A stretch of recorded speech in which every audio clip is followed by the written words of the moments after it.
Welcome to the behind the scenes video for my Daft Punk Doing It Right remix. So I knew I wanted to do something along the lines of my Daft Punk Skrillex mashup video where there are animations interacting with the control surface. But I wanted two screens this time. I wanted one underneath the control surfaces and I wanted one vertical screen as well. After a lot of failed experimentation, I realized the easiest way to set this up would be to use a projector. Building the actual surface was pretty quick. It only took about a day or so, but I knew I would need something really sturdy and strong because it was going to take a couple weeks to actually map out the projections, and I wanted to keep the projector aligned with the surface. These are super solid.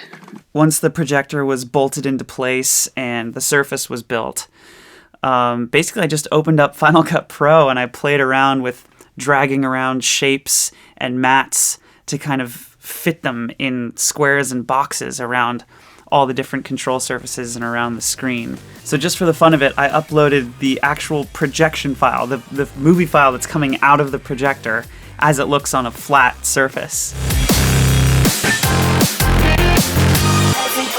Because it's really not anything extraordinary. I mean, it's just shapes moving around. The solenoid hand featured in the video is actually an adapted device from my previous videos, the Thrift Shop remix and my Pedals music video.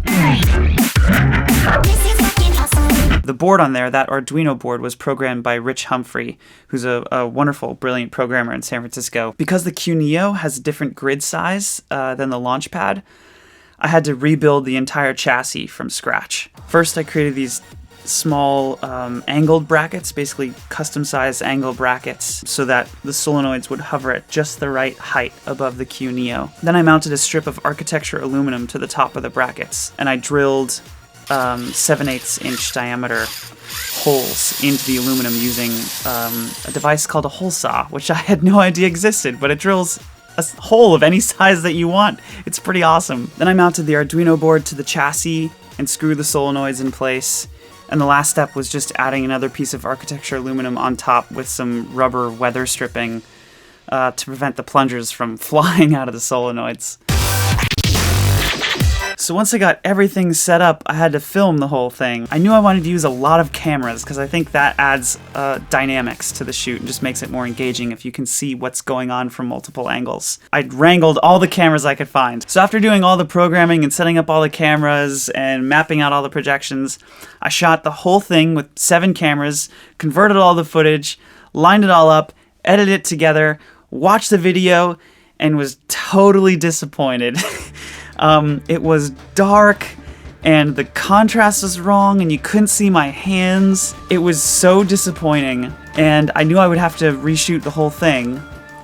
So I did. I went back to the projection mapping and I lightened things up and I changed the contrast and then I reset up all 7 cameras and shot it again. It took about 2 hours to get a good take because sometimes I would get like all the way through the song and then I get to the end where I have to put that mask, the white mask, just in the right spot.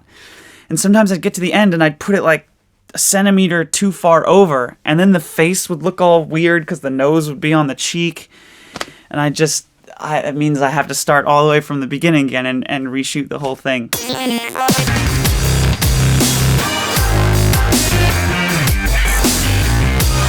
If you'd like to help me make more videos, please become my patron. You can do that at patreon.com/JackConte. There's a link in the more info section, and I'll paste one right here. And also, I'm coming on tour. I'm coming to see you. West Coast tour this summer, July and August. You can get tickets here. There's also a link in the description. Thank you so much for watching, and see you in about a month for the next video.